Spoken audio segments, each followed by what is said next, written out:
We saw a few highlights that covered just a little bit of your year and probably just like not even a fraction of the selfies that you took. We took a few. Just a few. But I'm really excited to share with the audience a bit more about the man behind the smile and the leader as we've gotten to know each other better throughout your ICBA journey. Shall we? Let's do it. Let's fire away. Fire away, he says.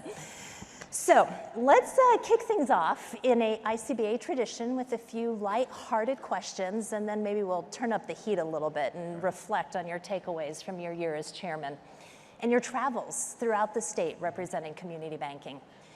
So this first one I'm struggling with a little bit, and those that have been asked about it in the past will know where I'm going, but maybe it's a little bit dated for you. Beatles or Rolling Stones?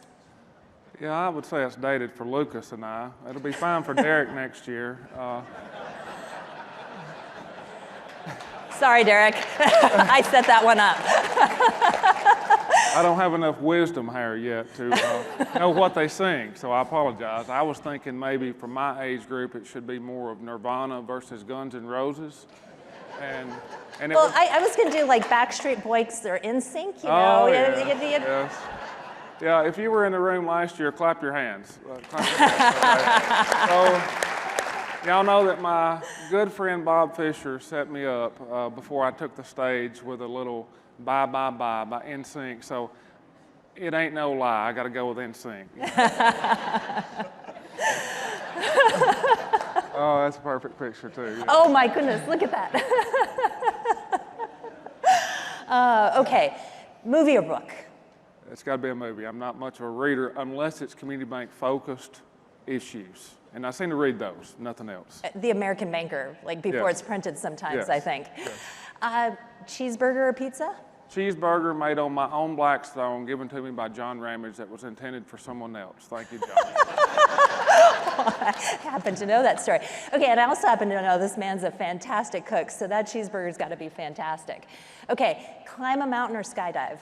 Oh, climb a mountain somewhere in your part of the world, in the western part of the States, dragging my family along for that pinnacle moment that we reach the summit, and Julie griping every step of the way until we get the picture moment, and she's excited until we have to hike all the way back. Now, granted, I do always say it's going to be about a 2-mile hike, and it winds up being 10 round trip. Okay, I understand the frustration then. Yes. But the climb's always worth it, right? Oh, yes, absolutely. Pinnacle moments, just like our industry, right? Oh, that was a good one. Okay, favorite charitable cause? So I have two. The Red Bay Lions Club in my hometown, my bank and we personally support it. It clothes around 250, 300 kids every Christmas for needy children that might not have Christmas otherwise. And of course, that's what community bankers do. We support local causes. From a national standpoint, it's the Gideon's International. They distribute about 150,000 Bibles every day across the world, giving hope to those who have no hope. And so that's one that's real close to our hearts. My dad's a Gideon. Many members of my family are, and so it's special to us. That's awesome. Okay, and a new question this year, favorite selfie location? Oh, that's been tough to have to narrow that down because y'all know I've taken a lot of them. Sorry, press, I've already messed up vocabulary for you. But I would have to say, outside of those with my family, it's anywhere that there's community bankers around me because I've always wanted this journey to be about all of y'all, everybody across this country, and I felt like that was a way that we could all be part of this, just taking those selfies. But if I had to say a specific location, it was when I was with my friends with the Montana Independent Community Bankers. Yes. Oh, they're in the house. Beautiful state of Montana, and especially Glacier National Park, Iceberg Lake, standing on an iceberg, the ultimate selfie. So go join, support the economy of Montana. Go to Glacier National Park. I love it, the Chamber of Commerce ad there. Oh, awesome. Okay, getting a little bit more serious here. What's your biggest takeaway from your year as ICBA chairman? Well, just what an honor it is to represent this industry, just to have the title of ICBA chairman. It's the highest highlight of my career. I'm just so honored and humbled, and I tried every day to get up and give it everything that I had because it meant so much to me of what we all do for communities across this country. And so, you know, I'm just so honored to have done it. Now, I saw from our time what Rebecca, Ann, and the team at ICBA does for us every day, because the issues that develop we don't even know about, and they come out of nowhere. And we have to be so quick and so responsive to advocate and tell the community bank story. And that's why it's so important to have Community Spirit Bank. Well, that's important too. ICBA on that wall for us, you know, fighting for us each and every day, and it just affirms my membership. I'm telling you, each and every day that I see that. You know, another takeaway that I would have would be that, you know, there was many days that I had to go on some sort of a rant on social media against the FDIC, my friends at the CFPB, or others, and especially the tax avoidance, blood-sucking credit unions who continue to buy our community bank, so don't be guilty of that this year. But the best part of my job was truly spreading the positive message of who we all collectively are, of standing guard as protectors of Main Street. And that's been no greater impact on my life, and I hope that I've helped elevate who we are as community bankers on a national stage. So it's just been a great ride. And Brad, that's exactly what you've done, is helped elevate and tell that story in so many different ways, in a way that has created energy and engagement. Which leads me to, what advice do you have for community bankers who may want to get involved and sit in this chair someday? Well, I never thought I would be sitting here, I'll tell you, but it all began with my first convention, 2011 in San Diego. And I left that convention truly just inspired, wanting to do my part to speak up and advocate on our issues. So it first begins by showing up, bringing your staff here to ICBA Live, and then whenever you get home, you're full of lighting the fire, we're lighting the way. It really starts by, you know, going home and engaging in our advocacy efforts, because that's where the real work begins. You know what it takes to serve your customers and communities most effectively. And we give you the tools through our grassroots outreach. Come join us in Washington, D.C. to make your voices heard, and just get involved, support our PAC. And when you get your fire ignited here, like hopefully I did in 2011, and hopefully you will today, never let it burn out. Let that passion be contagious throughout your organization. Let it spread to your employees, and then do it with your state. You know, the bankers that's in your state, that get them to engage in it, and just never let it burn out, and hold on to what we hold so dear, and that's this community banking industry that I just love with all my heart. And that, I think, is so critical. Why do you think advocacy should be part of every community banker's role? Well, it's truly everybody's job, from the front line to the boardroom. You know, we've got so many other voices. That was one of the things that I heard at my first convention, so many voices that are trying to tell the banking story. And our enemies over at the credit union industry, they do a great job of engaging their employees, their customers, everybody to get involved in that. I was in Wisconsin back in February, and they encourage every bank to have a chief advocacy officer. I love that. So that they help their fellow peers to get involved in advocacy efforts. So it's just so important to make your voices heard, and all of your employees, because you're giving a voice to those who have no voice. No one serves America's consumers, small business owners, and farmers better than community banks. We agree with that? Yes. We represent 1/3 of all banking presence in all U.S. counties. We matter to Main Street, and you've got to wear it as a badge of honor that you get the opportunity to serve as a protector of Main Street. And if we get everybody in our organizations to feel that way, there is nothing that we can't accomplish together. You all ready to charge? Sign me up.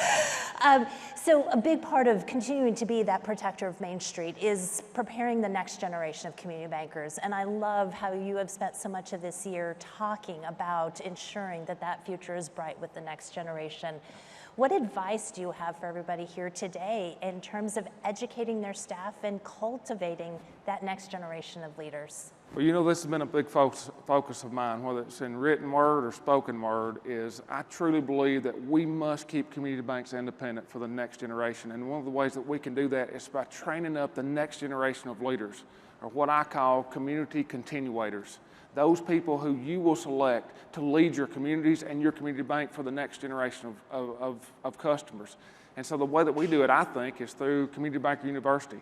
It's close to my heart because I served on the education committee for a number of years, and I see exactly how our bankers that takes those courses, whether it's online, on demand, or community bank focus and centered leadership learning, it is not only getting education that is centered for community banks, but you're getting the passion to go with it. And that's what we've got to have, because I want this next generation of leaders, for all of us executives, to embrace them, let them lead, and then get them loyal to who we are so they won't be the ones to sell out to the tax avoidance credit unions. I love how you got that in there.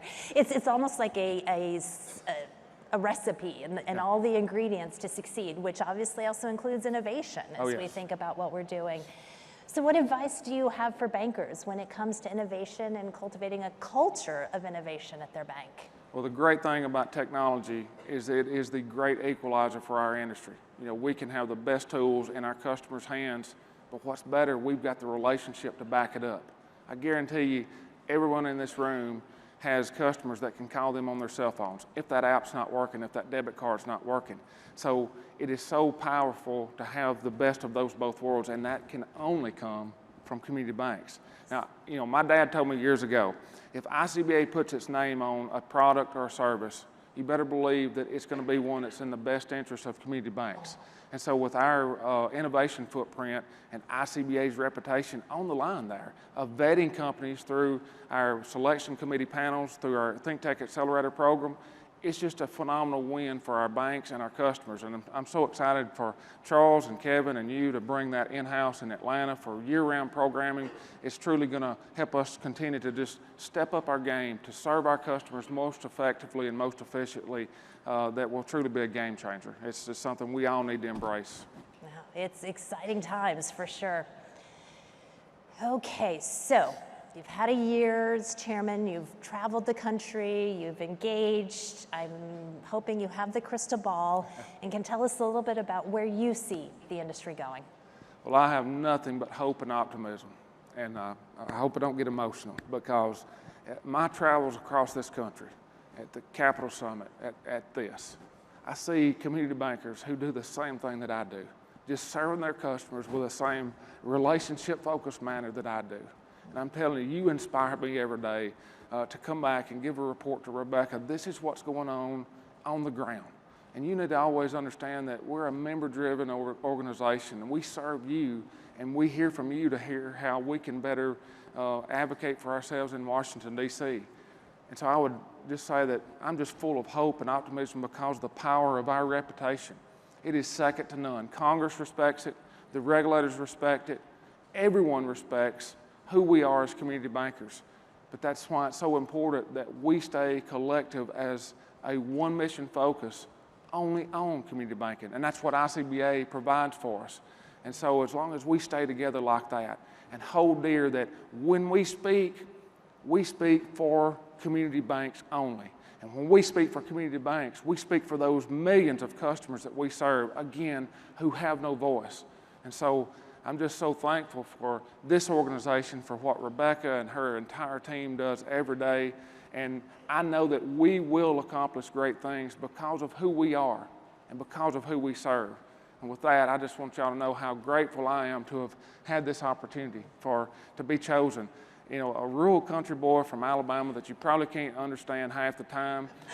But I think it's overcome sometimes from what comes out of my mouth. If you can't understand it, it's, man, he's passionate about what he's talking about.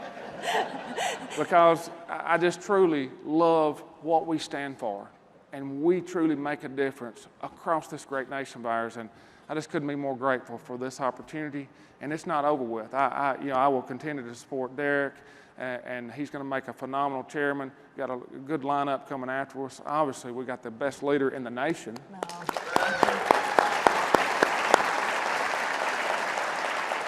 And as long as I have a breath, I will always advocate for community bank success, because that's who I am, that's who you are, and you matter to me. You're my Ohana, and I love y'all all. So thank y'all for this.